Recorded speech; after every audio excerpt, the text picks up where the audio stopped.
Signaling is a key part of crane operation. What does it take to be a signaler? What should you do if you're required to give signals?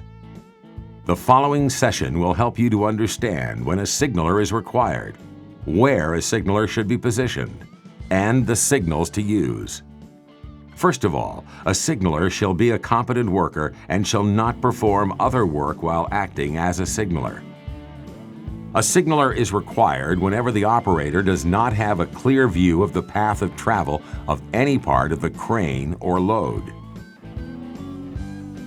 Whenever the operator cannot see the load or the landing area. Whenever the operator is far enough away from the load to make judgment of distance difficult. Or whenever the equipment is positioned near an energized overhead power line and it is possible for a part of the equipment or its load to encroach upon the specified minimum distance. The signaler must have a clear view of the equipment, stand in full view of the operator, and have an unobstructed view of the intended path of travel. The signaler must be clear of the intended path of travel. There must be only one signaler giving directions to the operator. To ensure accurate communication during hoisting operations, an internationally recognized system of hand signals has been developed. Operators and signalers must confirm signals they will use before making the lift. It is also very important to communicate your intentions regarding movement and placement of the load so the operator can ensure the crane is positioned and configured to handle the entire lift operation safely. Remember, signals that cause the load to move away from the crane will reduce the crane's capacity. Also, signals to swing the load left or right, for example, swinging the boom from over the back of the crane to over the side, may place the crane in a quadrant of reduced capacity.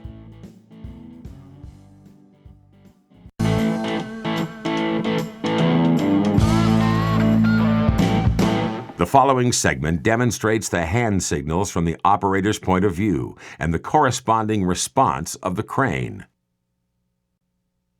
It's common for larger cranes to have two hoist lines, one for heavy lifts called the main hoist line, and one for light, high-speed lifts called the whip line.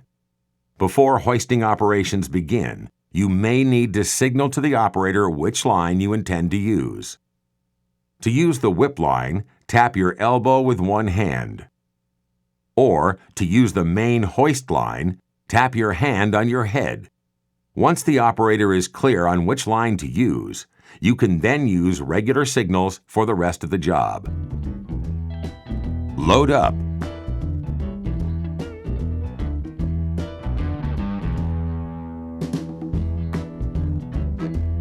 Load down.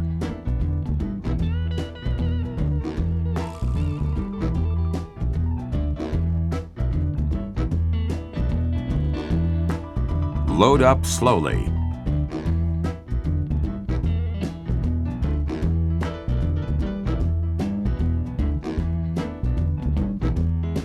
Load down slowly.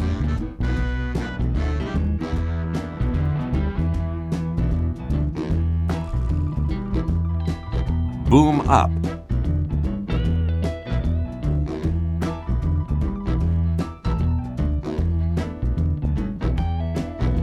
Boom down.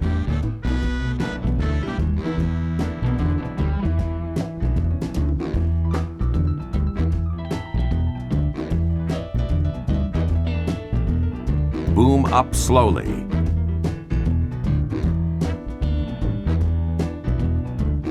Boom down slowly. Boom up, load down.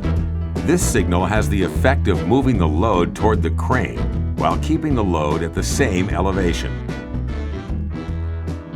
Boom down, load up. This signal has the effect of moving the load away from the crane while keeping the load at the same elevation.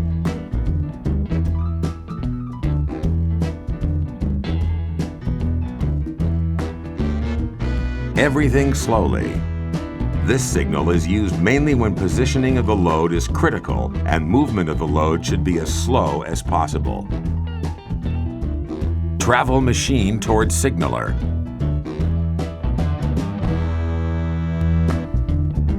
Travel machine and turn right. The machine turns in the direction of the raised arm.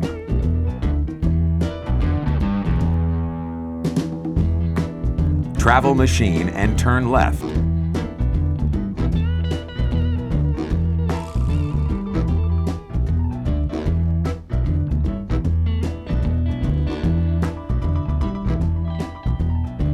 Shorten hydraulic boom.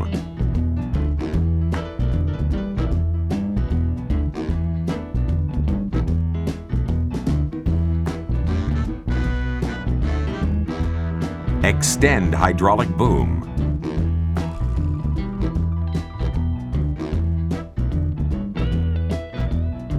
Swing load.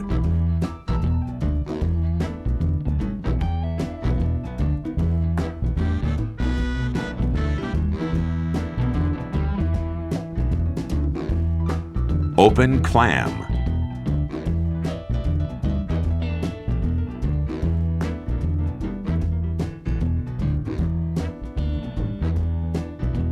Close clam.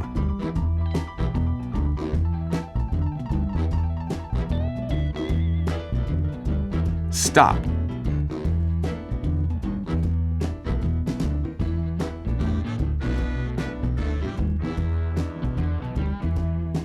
Dog everything.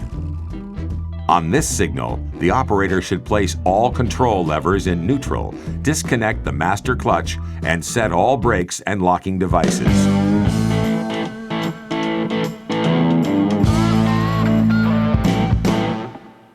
Remember, a signaler is required whenever the operator does not have a clear view of the path of travel of any part of the crane or load, whenever the operator cannot see the load or landing area, whenever the operator is far enough away from the load to make judgment of distance difficult, or whenever the equipment is positioned near an energized overhead power line.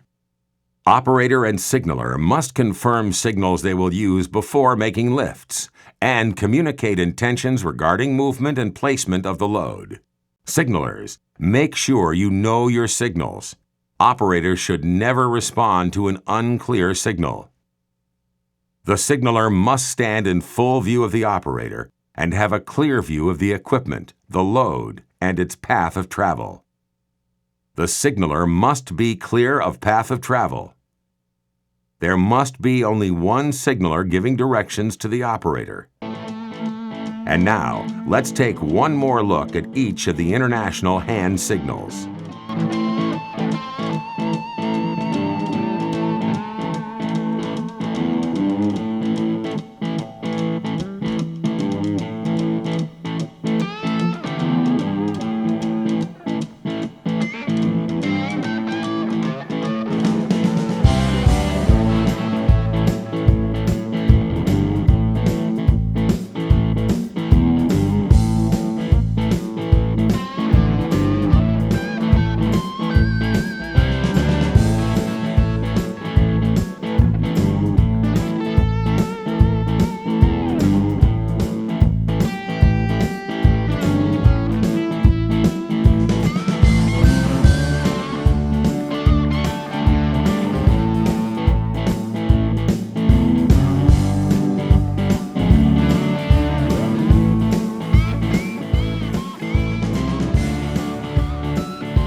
You should now be familiar with the duties of a signaler, including when a signaler is required, where a signaler should be positioned, and proper use of the international hand signals. For further information and resources, contact your Construction Safety Association of Ontario.